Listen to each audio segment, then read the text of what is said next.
Moi, je pense notamment à, par exemple, DJ Schneck qui a parlé récemment en soirée, enfin de certains comportements en soirée, l'épisode des Gormitiers et tout. Et sans revenir un peu sur le truc, mais j'ai trouvé ça intéressant et j'ai pas trouvé qu'elle a été hyper soutenue forcément par tous les DJ, parce que je trouvais que ça permettait de, en fait, d'ouvrir la porte et d'en parler. Moi, je m'appelle Isaac, je suis ingénieur dans l'aéronautique et j'habite dans banlieue sud de Paris. La première fois qu'on m'a traîné en soirée techno, c'était en 2021. C'était un warehouse à Aubervilliers. Et je me rappelle plus du line-up, mais j'ai regardé sur Shotgun tout à l'heure. Il y avait Paolo Ferrara, Laurent Ragonzini et Caravelle. Et j'ai vraiment bien aimé la vibe, le fait que les gens soient hyper inclusifs, que enfin voilà, j'ai bien aimé l'état d'esprit. Les surbooking. En vrai, je peux pardonner tous les autres trucs, parce que le lieu, par exemple, ça dépend pas toujours en fait de l'orga, mais par contre, les surbooking, ils savent très bien ce qu'est la capacité de la salle. Donc, quand on arrive et qu'on se marche tous dessus, franchement, c'est impardonnable. Surtout que la plupart du temps, on va à des collectifs qu'on aime bien et qu'on veut soutenir. Donc, c'est un peu une trahison pour nous, quoi. Le son déjà, le line-up, parce qu'on se déplace, c'est ça qui fait que principalement on se déplace. La salle et la qualité du son, c'est important aussi. Je pense que ça va conditionner pas mal de choses. Et notamment si les gens sont dans un bon état d'esprit ou pas, quoi. La principale, c'est la bienveillance, parce que si on est bienveillant en soirée, qu'on fait attention à si quelqu'un a besoin d'aide, qu'on est, en fait, si on est bienveillant, on va être vigilant en fait aux autres autour de nous, et du coup, il y a plein de règles de savoir-vivre qui vont en découler. On va s'excuser quand on va bousculer, on va prendre soin des autres si jamais ils ont besoin. On va aussi être capable de demander de l'aide si on sait que les gens ils sont dans le même mood, quoi. Je sais que c'est un état d'esprit qui est très présent en soirée techno. Et donc forcément, quand nous on bénéficie de bienveillance, je sais que moi ça m'est arrivé plusieurs fois, on a envie de le rendre aussi, quoi. Moi mon préféré, je pense, c'est le Trabendo. Le Rex Club aussi, je pense c'est un club qui a un bon son. Et sinon, je dirais le Cabaret Sauvage, même si je suis pas allé souvent, mais je sais que c'est un club où il y a beaucoup d'espace. Et par rapport à l'espace qu'il y a à dispo, franchement rien à dire. Moi j'adore danser. Je pense que si je vais en soirée principalement c'est pour ça. Mes potes ils le savent, je suis le danseur. Je danse pas trop au milieu des gens parce que je prends beaucoup de place, je bouge beaucoup. Mais danser c'est incroyable. Enfin, c'est vraiment, enfin moi pour moi c'est l'expression d'art qui me parle le plus. C'est vraiment, ça permet de se défouler, d'être au milieu. Après j'aime bien aussi danser, être avec mes potes à côté, juste regarder en fait les gens, on partage une vibe ensemble, ça c'est cool. Moi je pense pas. Pour moi la danse c'est un truc qui est très instinctif. J'aime pas reproduire des mouvements, c'est pour ça que je suis nul au wacken. J'aime pas imiter quelque chose. Après j'aime bien quand même regarder les gens qui dansent vraiment bien. Je m'inspire de leurs mouvements. J'aime bien aussi de temps en temps danser avec des gens. Enfin, j'aperçois quelqu'un à l'autre bout de la salle et qui danse trop bien. Du coup, je vais aller le voir, je vais danser avec lui. À ma première soirée techno, au début, j'avais du mal à être un peu à l'aise, que c'était dans un grand hangar. J'avais perdu mes potes qui étaient allés faire je sais pas quoi. Il y avait énormément de bruit, enfin, c'était vraiment le boum boum. Et puis à l'époque, j'étais pas trop dans le son techno et tout. C'était vraiment très indus. Et du coup, j'étais en train de me demander ce que je faisais là. J'étais dans un coin contre un mur. Et puis en fait, il y a une fille qui s'est arrêtée, Lou, d'ailleurs, si tu te reconnais, big up. En fait, elle m'a dit, mais pourquoi tu danses pas viens, je te montre vite fait quelques mouvements, comment on fait et tout. Et elle m'a présenté ses potes. Et puis à partir de là, voilà. Enfin, c'est ce que je disais tout à l'heure concernant la bienveillance. Je pense que dès le début, j'ai rencontré des gens qui étaient vraiment super en soirée techno, donc ça m'a bien conditionné pour la suite, quoi. Si j'ai besoin d'aide ou qu'un ami a besoin d'aide, que ça soit à travers les gens qui sont là pour ça, les safers, ou même des gens autour. Puis en fait, à force de sortir, on reconnaît les têtes aussi, donc on sait les gens qui sont dans des bonnes vibes. On sait les gens aussi qui savent se gérer, donc c'est plus facile aussi d'aller voir les gens, quoi. Je travaille et je pense que j'ai de la chance que je gagne assez bien ma vie. Mais c'est clair que depuis, par rapport au début où je sors, ça me coûte de plus en plus cher. Et parfois, je me demande en fait comment tout le monde fait, parce que en fait, en sortant toutes les semaines, bon, après il y a quelques techniques. On peut être RP par exemple pour des collectifs, on peut avoir des listes, ça dépend si on connaît des DJ, etc. Mais quand même, maintenant en moyenne, je trouve que le prix il varie quand même facilement autour de 25-30 euros, très facilement, et voire 40-50 euros en late. Et c'était pas comme ça au début. Et je trouve que c'est un désavantage, on va dire, du fait que la techno, elle devienne mainstream parce que ça s'embourgeoise un peu. Donc ça ferme la porte à certaines personnes. Je sais que moi, maintenant, j'ai des potes qui me disent, bah, cette soirée, je peux pas parce qu'elle est trop chère, quoi. Au début, c'était plus autour de 15-20 €, en tout cas assez facilement, même si on sortait à l'arrache une semaine avant. Mais maintenant, un gros line-up, franchement, si t'as pas pris ta place 3 mois avant, c'est mort, quoi.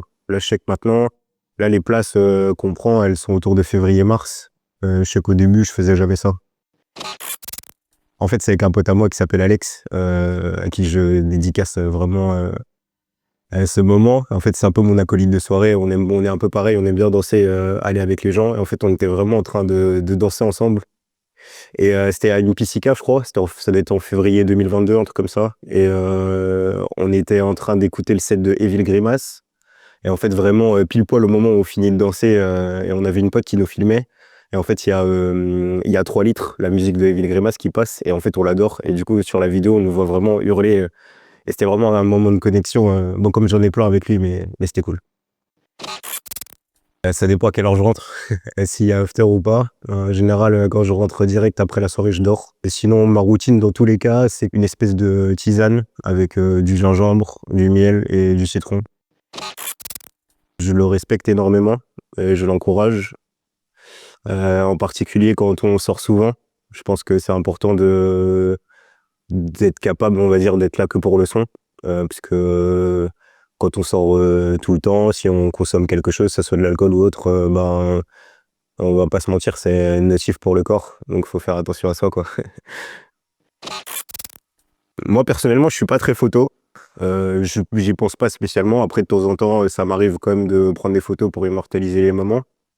Les vidéos, c'est pareil. En fait, je filme les sets, mais en vrai de vrai, c'est plus pour montrer que j'ai été là. Donc, je peux clairement m'en passer. Je sais qu'il y a des soirées nos photos, nos vidéos où c'est marqué, mais je trouve que c'est un peu la dimension marketing du truc pour faire un peu comme à Berlin, machin, etc. Mais en réalité, une fois que t'es à l'intérieur, tout le monde filme, tout le monde prend des photos. Et les soirées où c'est vraiment interdit, je pense que c'est pour des bonnes raisons, parce qu'en vrai, ça force à vraiment faire autre chose, à pas être sur son téléphone, etc. En tout cas, beaucoup moins. Si on filme pas, on prend pas de vidéo. Donc, ouais, je suis pour le principe.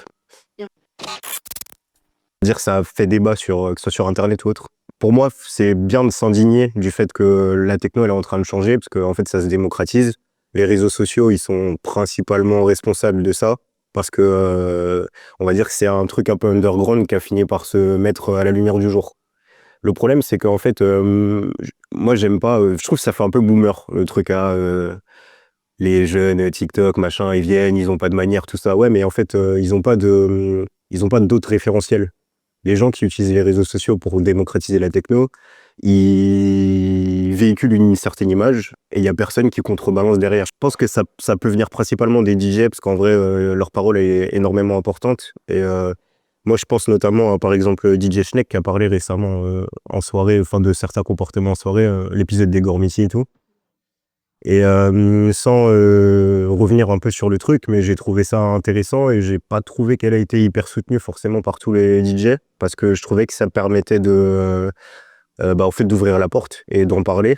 Par contre, ça a déclenché pas mal de trucs au niveau... Enfin, d'ailleurs, je sais qu'il y a des gens, des influenceurs ou autres qui sont pas mal suivis sur les réseaux, qui, eux, soit ont été touchés parce qu'ils sont concernés par ce qu'elle disait, soit en ont profité pour dire c'est vrai que la techno change, donc c'est important de garder les valeurs de base. Donc, quand comportez-vous pardon, pas comme ça, pas comme ci, plutôt comme ci, comme ça. C'est important pour les DJ de s'impliquer un peu plus sur ça. Ouais, j'aimerais bien plus d'endroits, on va dire, plus calmes où on peut se poser, parce qu'en fait, de temps en temps, faire une pause dans le son, si on fume pas ou autre, c'est parfois compliqué parce que sinon faut aller dehors. Mais là, si tu prends la période de maintenant, il fait un peu froid. Ouais, un peu plus aménagé, peut-être en intérieur ou autre, en espace abrité, on va dire, où on peut, parce qu'à moins de connaître les DJ et d'aller en loge, c'est pas toujours possible, quoi. La première personne qui peut prendre soin de toi, c'est toi. Donc, faut faire attention à l'état dans lequel tu peux te retrouver. Faire attention aussi à être toujours bien accompagné. Beaucoup de référents en soirée, de safer ou autre. Ou bien même identifier des têtes connues. Faut pas hésiter à demander de l'aide si jamais on en a besoin. faut pas faire les choses dans son coin, quoi. Alors, il y a un DJ que j'ai rencontré l'année dernière, qui s'appelle No Name, du collectif Organique. C'est quelqu'un que, du coup, j'ai rencontré parce qu'en fait, j'étais au Rex Club, du coup, à une soirée organique. Et en fait, lui, il filmait, il mixait pas à ce moment-là, il filmait. Et en fait, il m'a filmé avec un autre Anto que j'ai rencontré en soirée aussi, que je dédicace. En fait, la vidéo, elle rendait trop bien. Il nous a mis en fait sur un rendu Spotify là, vidéo. Et depuis, en fait, on parle souvent. C'est quelqu'un que j'apprécie beaucoup, humainement parlant. Je connais pas beaucoup de DJ après, hein, mais lui, principalement, quand on me dit DJ, c'est à lui que je pense. Donc je lui adresse un gros big up. Marvelous, sans hésiter. Je t'ai coupé même un peu. Marvelous, que c'est cher. Et en fait, c'est le prochain, je pense, en région parisienne. Je vais aller. Bon, il y a Madame Moyal aussi, mais j'ai jamais place. Et du coup, Marvelous, s'il vous plaît, envoyez-moi mon track du moment, c'est Audimel, Even Sven. En fait, c'est mon track depuis longtemps. Mais ouais, c'est celui-là. Abusez pas de la fête. Vraiment, gardez la fête pour ce que c'est la fête. Et si jamais vous sentez que, parce que ça j'en ai rencontré aussi, si vous sentez que vous n'arrivez pas à sortir de la fête, essayez d'en parler autour de vous, ou sinon, bah tiens, moi je trouve que ça manque ça. On va dire, je sais pas, une plateforme où on peut, un peu safe, où on peut parler entre nous, on va dire des dérives de la fête des soirées techno, parce que ça aussi je trouve on est un peu hypocrite avec ça.